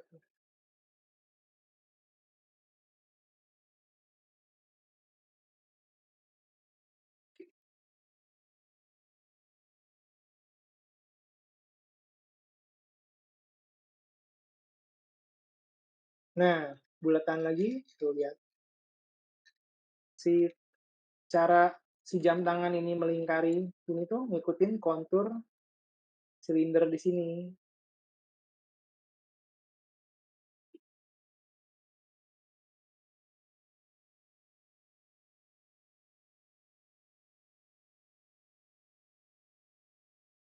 Kurang lebih seperti itu buat gaya sederhana seperti ini.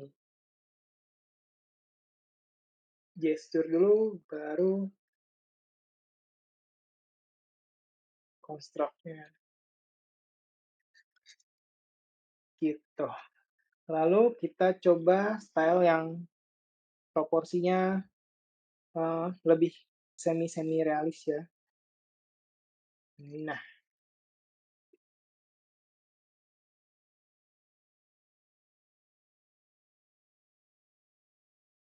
nyoba yang mana dulu ya? Kita coba si aku lupa yang tombak ini siapa, si tombak itu deh.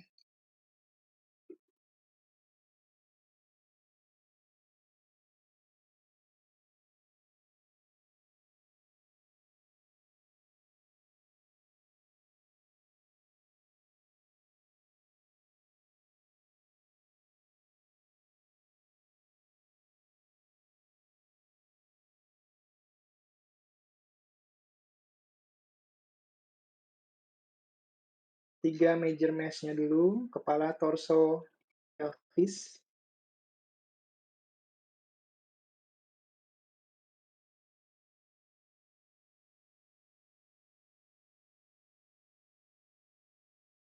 terus kaki ngikutin garis gesturnya. Waduh, satu layar yang sama.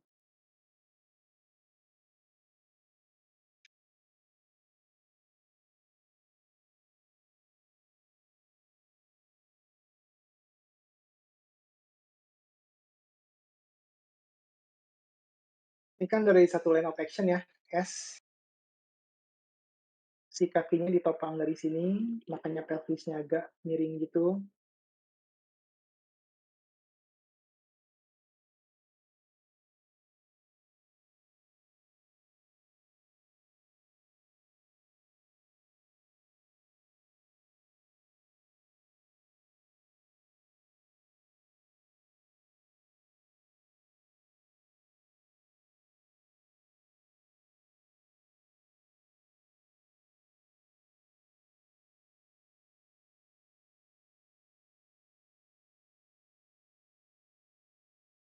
Ini masih garis gestur ya tangannya, baru dikasih detail konstruksi si silinder-silinder itu lagi.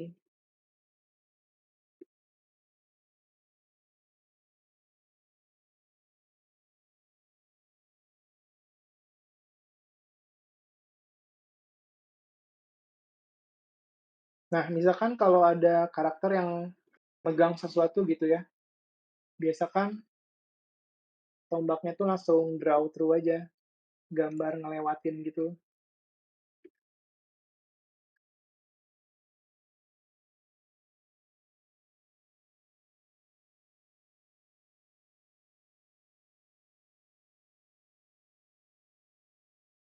Ini karena secara proporsi dia emang jangkung tinggi kurus gitu ya. Torso, leher, kepala, limbs, tungkai,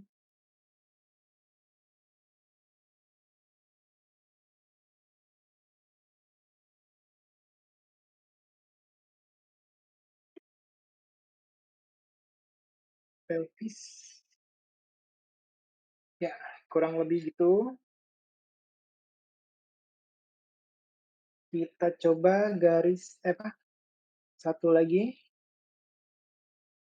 Nah, ini dari game ya, Marvel. Marvel Rivals. Kita coba breakdown figure drawing-nya. Ini dia secara build itu kan boxy.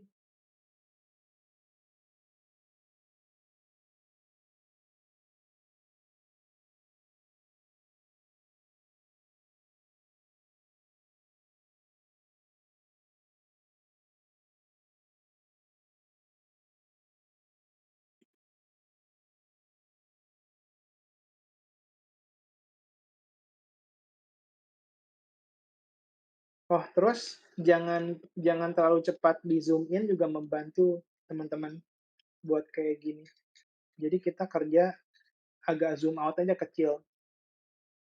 Jadi garis-garis yang panjang dan susah itu pendek gitu gerakannya di kita, tapi dapat.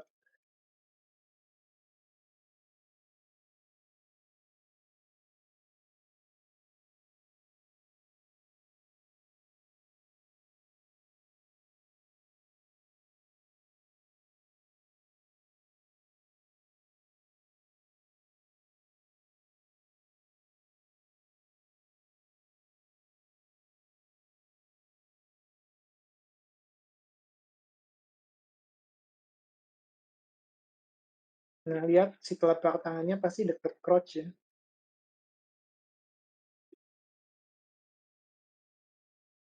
terus dia area badannya tangannya digedein gitu.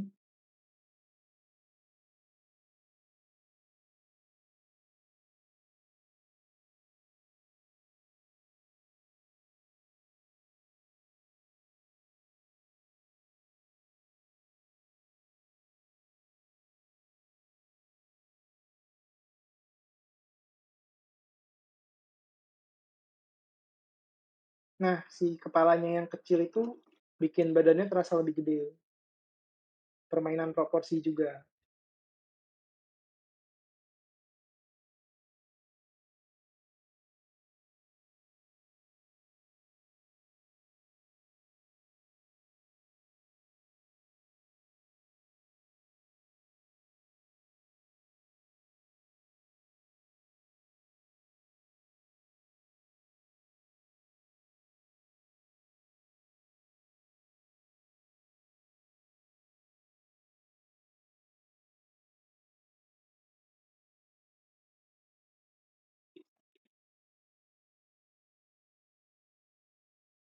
Jangan terlalu pusingin detail jari dulu ya.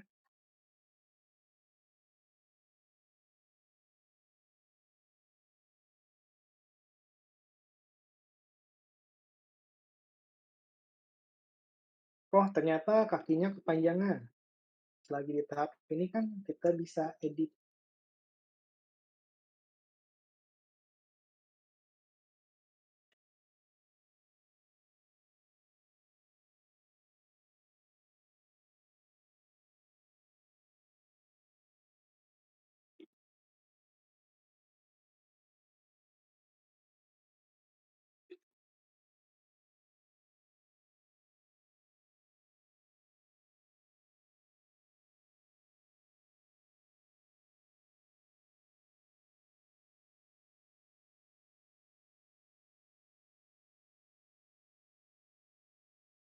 Nah, kurang lebih gitu.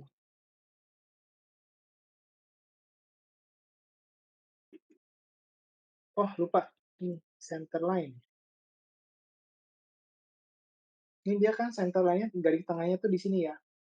Nah, jangan lupa garis ini untuk kaki ini posisinya di sini. Nah, center line.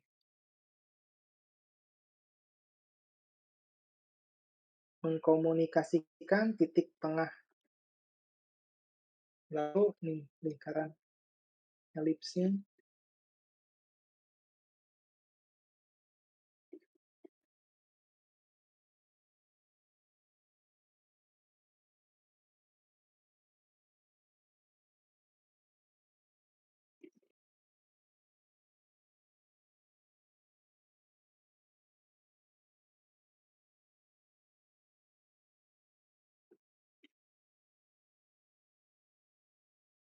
Ya, kurang lebih gitu. Oke, sekian demonya. Selanjutnya kita quick recap ya. Balik lagi ke slide satu tadi. Structure dan gesture, keduanya mesti kita aransemen berbarengan. Structure itu ya aspek yang banyak kita bahas tadi.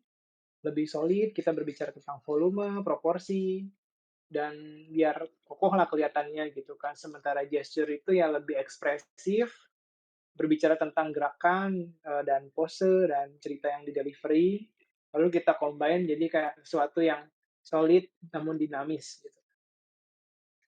Gesture itu gerakan, energi, dan flow, figur itu structure, massa atau volume, dan seberapa solid itu.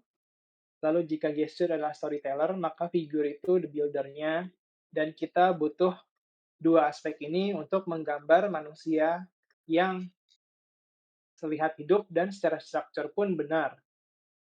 Terus tadi yang aku jelasin pun, penguasaan anatomi itu great to have, but not that essential.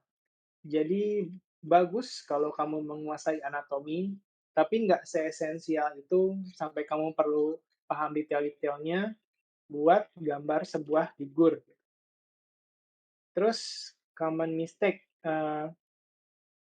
kesalahan-kesalahan yang biasa dilakukan oleh mereka yang masih belajar gitu, yang awal-awal belajar. Satu, salah kaprah antara belajar figur atau anatomi. Bilangnya mau belajar anatomi buat improve, padahal sebenarnya yang perlu diimprove adalah aspek figurnya. Lalu overthinking anatomi terlalu dini. Gara-gara terlalu banyak mikirin anatomi lebih dulu, jadi dia bingung figurnya mesti kayak gimana. Kayak yang aku demoin tadi, kesulitan untuk ngegambar otot itu nempel di mana dan alurnya kemana karena si figurnya itu belum solid.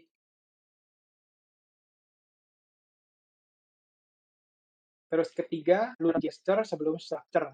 Jadi ingat gesture dulu baru structure. Kalau langsung structure kayak tadi, mostly sih seringannya tuh output-nya itu kaku gitu, karena nggak ada sesuatu yang dinamis buat ngikat si volume-volume tersebut. Terus yang keempat, penguasaan basic shape-nya kurang. Jadi biasakan sering-sering latihan di basic shape si silinder-silinder ini atau si kubus-kubus ini. Biasakan solid menggambar form-form ini uh, dalam space kanvas atau dimensi 2D kalian gitu. Gitu. Lalu apalagi ya tadi? Penggunaan basicnya kurang. Hmm, udah sih itu paling tercover semua. Oke, untuk resource-nya, ini untuk resource-nya bisa kalian cari tahu lagi. Aku tadi teori-teori yang aku sampaikan tadi mostly dari Vsign, dari Proko, bahkan Proko pun punya episode sendiri bagaimana cara belajar anatomi yang baik. Jadi kebanyakan POV yang tadi aku bicarain itu dari podcast ini. Jadi kayak gimana orang kesalah antara figure drawing dan anatomi itu salah kaprahnya dijelaskan di podcast ini. Lalu yang dari Thomas tadi soal appeal and objectively good, kalau kalian mau nonton semuanya bagus, tapi ada chapter yang spesifik anatomi doang juga bagus. Terus tadi yang beberapa gambar PB Choi itu aku dari bukunya dia yang eee, ini mungkin judulnya anime dan manga ya, tapi sebenarnya dalamnya itu fundamental yang emang buat figure drawing for art aja, buat semua style bisa diterapin, gitu. Lalu ada sedikit dari Mitch Lewe tadi dan mostly akarnya tuh dari bukunya Andrew Loomis ini yang Figure Drawing for All Its Worth. Jadi kayak dia kayak pionirnya dalam bikin figure drawing di era-era zaman dulu lah yang tekniknya diaplikasikan sama kebanyakan artis zaman sekarang itu kebanyakan mengacu dari sini, gitu. Oke, mungkin sekarang sesi Q&A kalau ada, moderator. Wah, makasih banyak Kak atas materinya. Oke, kalau gitu teman-teman, aku langsung aja lanjut ke sesi Q&A. Pertanyaan pertama udah ada nih dari Kak Okamiryu. Halo Kak, saya Okamiryu. Halo Okamiryu, izin bertanya, kalau basic shape itu badan, kepala, sama pinggul saja, mana yang lebih diutamakan ketika membuat figur dengan beberapa macam pose? Gimana Kak? Rif, boleh silakan dijawab. Gimana gimana? Aku nggak nangkep tar. Kalau tadi Ini ya? dijelasin, ya, ada di Q&A room. Waduh banyak, tadi yang mana? Oh ini Okamiryu ya? Kalau basic shape itu bentuk badan Ya, badan, kepala, sama sembing. Ketika membuat figur dengan beberapa macam pose, eee, sebenarnya nggak ada yang lebih prioritas dari yang lainnya sih, kayak semuanya tuh emang ya basic shape-nya itu berbarengan gitu. Kayak pembagian atensinya tuh, sama rata aja, semuanya disimplifikasi gitu, nggak ada yang mesti beda. Cuma kalau dari yang 3 basic math itu emang diduluin dalam digambar itu biasanya tiga tiga komponen ini. Baru karena si yang limbs-nya itu ya, dia kan, eee, ini kan dari sumbernya ya, sumber sumber tangan dan kaki keluar gitu kan. Jadi emang awalnya tuh pusatnya dari sini, baru ngeluarin tangan dan kaki gitu kan. Tangan dan kaki itu jadi pelengkapnya. Tapi dari arah sini tuh, dari arah si basic shape dan utamanya si badan ini tuh, si shape lainnya keluar gitu. Jadi kayak bintang gitu.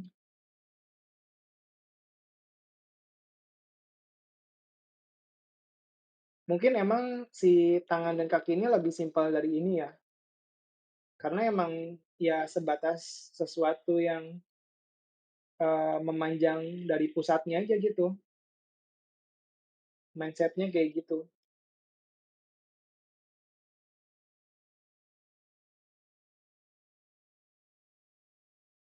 Nah, Cukup gimana menjawab nih, nggak? Okamiriu? Udah terjawab belum nih? Gimana?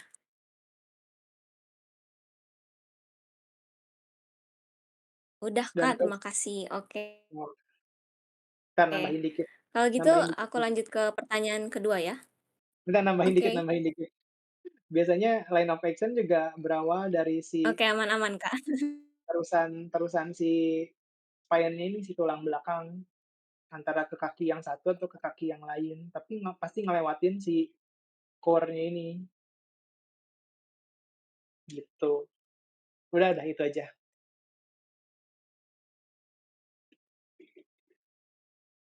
Oke, aku lanjut ya. Pertanyaan yang kedua dari Hani. Hai Kak, salam kenal. Saya Hani.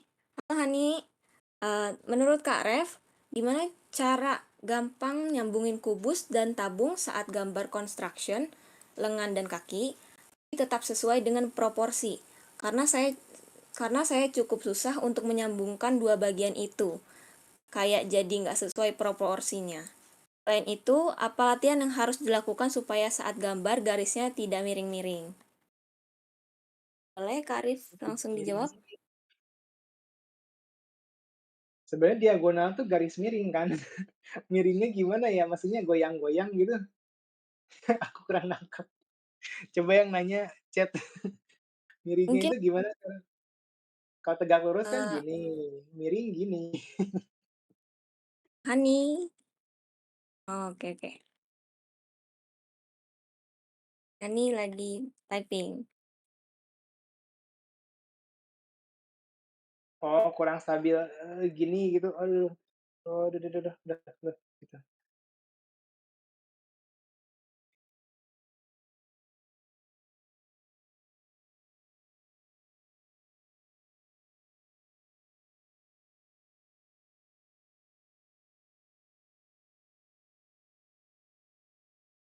Mungkin garisnya kurang stabil dari bentuk yang dipengen. Ya, yang kayak semisal pengen garis lurus tapi malah jadi garis keriting. Oh, gini. Aduh, gitu. Atau kayak gini sih. Ya, Sebenarnya biasakan itu, kayak kalau dari pertemuan pertama kemarin kan patah-patah. biasakan sih ini. Jadi semua garis yang kita bikin itu tuh usahain dari si entah itu C atau S atau I. Dari ketika tadi aku demo juga semua garis aku tuh ini, aku batasin jadi kayak jangan ada garis yang, jangan disekaligusin aja. Kalaupun misalkan ada butuh bentuk ini gitu ya, kamu pecah bentuk ini tuh ke dalam CSI ini, kayak I, I, I, I, gitu. Atau misalkan kamu mau gambar bentuk itu, ya bagi aja, I, C, I lagi. Semua objek yang kamu gambar tuh bisa dibagi ke dalam 2 garis ini, 3 garis ini. Coba misalkan kita gambar peluit deh, peluit. Peluit tahu kan misalkan Aku cuma bakal batasin garis aku tuh CSI ya. Sebenarnya jam terbang juga ngaruh sih, biasain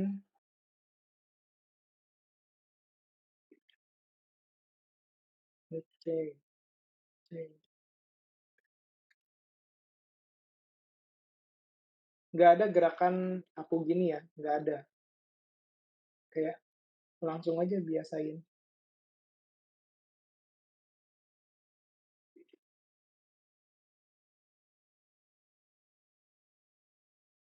Sama gerakan narik garisnya itu rileks aja dan dari pundak, jangan dari pergelangan tangan doang.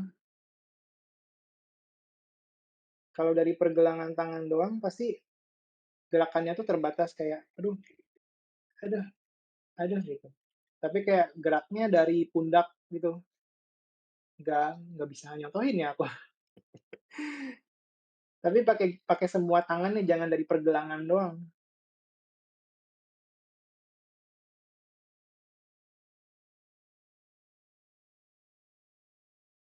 Terus kayak ini juga yang kalau misalkan aku bablasin gitu, biar aku nggak ngerem gitu. Terus yang bablasnya tuh aku hapus gitu. Itu juga namanya teknik overshoot. Jadi kayak misalkan gambar daun ya,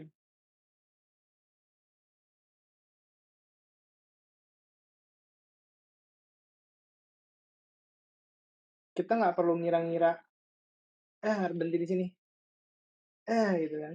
Nggak, langsung aja titik temunya kita hapus, gitu. Apa tadi? Soalnya tangan sering tremor. Kalau tremor gimana ya, aku nggak ngalamin tremor juga sih. Tapi kadang, dalam skala yang kecil ya, nafas itu ngaruh. Jadi kayak coba dikontrol nafasnya pas lagi garis gitu, narik garis. Rileks aja gitu, jangan sambil Mungkin atau, tahan eee, napas sekali garis gitu. Tapi itu dalam skala yang kecil banget sih. Intinya sih ngebiasakan diri aja. Kalau korelasi antara box dan silinder ya, silinder itu bisa dalam box sih sebenarnya secara konstruksi itu. Silinder itu di sini,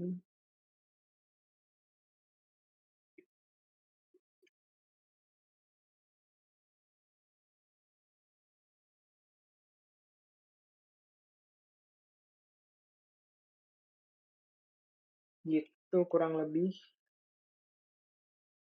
Diperbanyak aja latihan basic shapes-nya. Sumpah nggak bisa pakai background di tangan. Camkan ini bisa mungkin bisa ini kali ya, Kak, karena mungkin iya, bisa ini kali ya, Kak, apa namanya,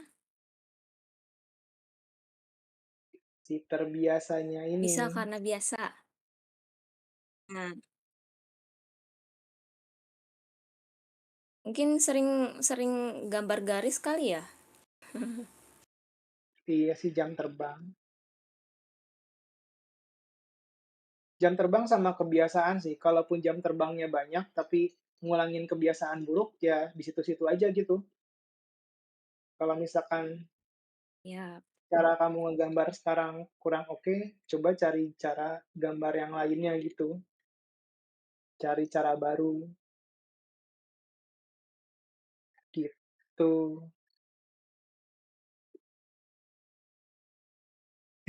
Kalau nggak kebiasa terus jangan jangan terlalu sering, kamu perlu hidup juga. Jangan jangan latihan terus.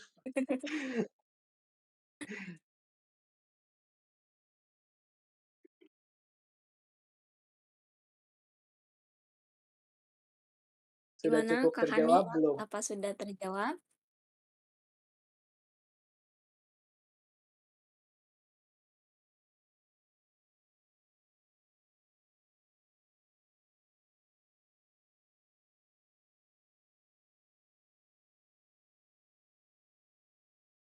Semisal lagi belajar sambil bikin garis pakai tanah liat atau apa gitu? Hah? Eee, Sambil lagi belajar, sambil bikin garis pakai tanah liat atau apa gitu. Mungkin lagi ngelakuin pekerjaan lain, tapi karena lagi belajar, eee, ngelatih garis, jadi dibiasain terus dimanapun kali ya? Mungkin ya, tapi ya kayak sesi warm up 30 menit sebelum kerja juga bisa-bisa aja sih, nggak perlu nggak perlu apa ya, serumit atau seintens itu gitu. Terus ya coba di-enjoy aja tiap prosesnya. Nah, berarti, intinya sering-sering latihan, mau dimanapun dan kapanpun. Oke, gimana Hani? Sudah terjawab? Kayaknya udah ya, udah terjawab. Itu aku lanjut ke pertanyaan terakhir ya. Halo Kak, saya Anggar. Mau bertanya, dalam menggambar figur dengan gestur, untuk awal menggambar itu lebih baik kepala atau torso? Terima kasih. Pertama, line of Ada action. kali, Pertama line of action-nya dulu, boleh langsung dijawab. Hmm. baru di line of action itu kita tempelin kalau aku sih personally biasanya torsonya dulu ya, torso, lalu si abdomen dan pelvis gitu, baru kepala. Soalnya kalau kepala dulu biasanya agak susah ke badannya sih. Tapi ini preferensi pribadi ya,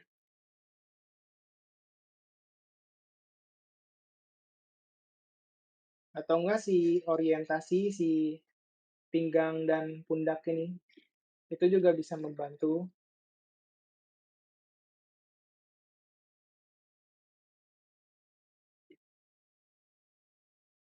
Jadi tanamkan kebiasaan line of action-nya dulu sih kalau aku, baru di situ nempatin kepala, torso, dan lain-lainnya.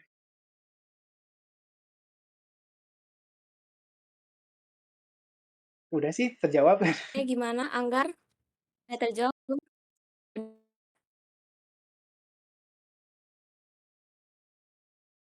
Kayaknya udah ya. Anggar sudah terjawab pertanyaannya. Tapi sebelum closing nih Kak, boleh dong kasih kesan pesan atau kalimat inspirasi nih buat teman-teman yang hadir malam ini? Pesan-pesan ya? Oke. Jadi di luar yang recap tadi, paling pesan aku ini, make it exist first, you can make it good later. Jadi buat gambar figur atau yang kalian pengen gambar figur nih, nggak perlu ke mental block sama, "Aduh aku mesti paham anatomi dulu nih, baru aku bisa gambar yang bagus," gitu kan. Dari presentasi aku tadi itu aku mensimplifikasi anatomi dan ngeposisiin itu kalau anatomi itu cherry on top gitu kan, bukan esensinya. Tapi kayak makanya aku nggak begitu fokus sama teknik-teknik orang, tapi kayak gimana cara aku ngesimpelin konsep si figure drawing itu biar mudah dimengerti. Nah, dengan pemahaman simpel dari bentuk sederhana itu, kita bisa bawa itu ke mana-mana. Dan dari pemahaman itu juga kita bisa bikin macam-macam body shapes dan eee, sesuai kebutuhan basic ketika kita mau gambar figur gitu. Mungkin belum masuk cakupan cara gambar pakaian, rambut, dan lain-lainnya, tapi kayak core-nya itu udah ada gitu kan. Kalau kalian mau belajar anatomi, barulah refine proses kalian seiring, eee seiring keseharian kalian gambar figur dalam sehari-hari gitu. Jadi kayak, eee, ada aja dulu bikin gitu kan. Buat bikin bagus itu, eee, buat bikin bagus itu selanjutnya gitu. Yang penting ada dulu. Karena kalau nunggu jadi ahli anatomi dulu, baru mau mulai sering-sering gambar atau bikin sesuatu gitu kan, yang ada kalian nggak mulai-mulai bikin sesuatu yang jadinya itu gitu kan. Semua yang jago gambar juga pasti berawal dari gambar yang jelek dulu gitu kan. Baru perlahan-lahan jadi bagus gitu. Jangan pengen bagus dulu baru mau mulai gitu.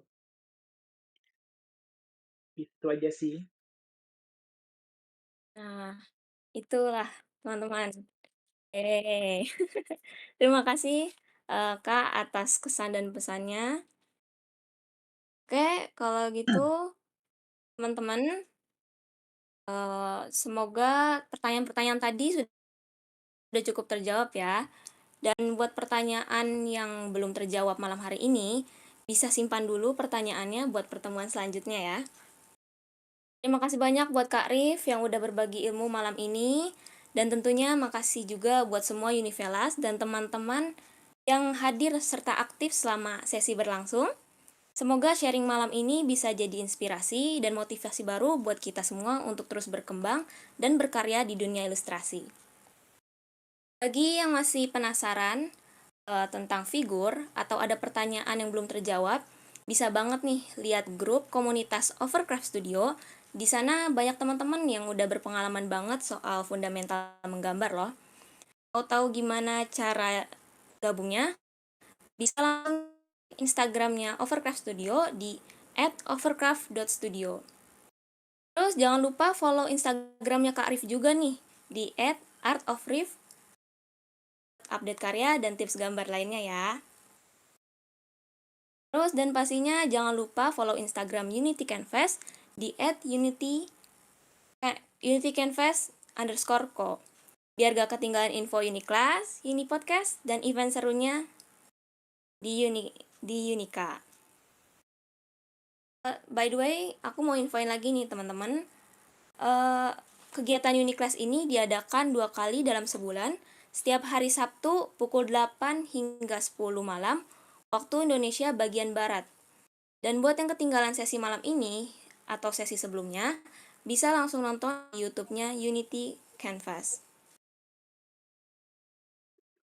Buat teman-teman yang masih mau lanjut diskusi atau sharing pengalaman malam ini, bisa lanjut di voice channel Join to Create. Oke, kalau gitu teman-teman, sesinya sampai di sini dulu. Makasih udah nongkrong bareng, gambar-gambar bareng. Banyak tadi teman-teman yang udah ngirim gambarnya. Dan nanya-nanya seru yang tadi udah dijawab sama Kak Rif selama acara berlangsung. Terima kasih banyak. Terus big thanks juga buat pemateri kita Kak Rif. Yeay. Yang udah berbagi ilmu super simple tadi, bener-bener gampang dipahamin banget menurut aku. Itu seru banget Kak. Terima kasih banyak banget Kak. Terus kayaknya udah ya sampai sini. Kalau gitu nongkrong malam ini sampai sini dulu. Teman-teman, maaf kalau ada kesalahan dalam berkata atau ada kendala selama sesi berlangsung. Nice night semuanya. Aku Yaya, see you next time. Bye-bye. Bye, thank you semua. Kasih Kak Arif semuanya, terima kasih ya.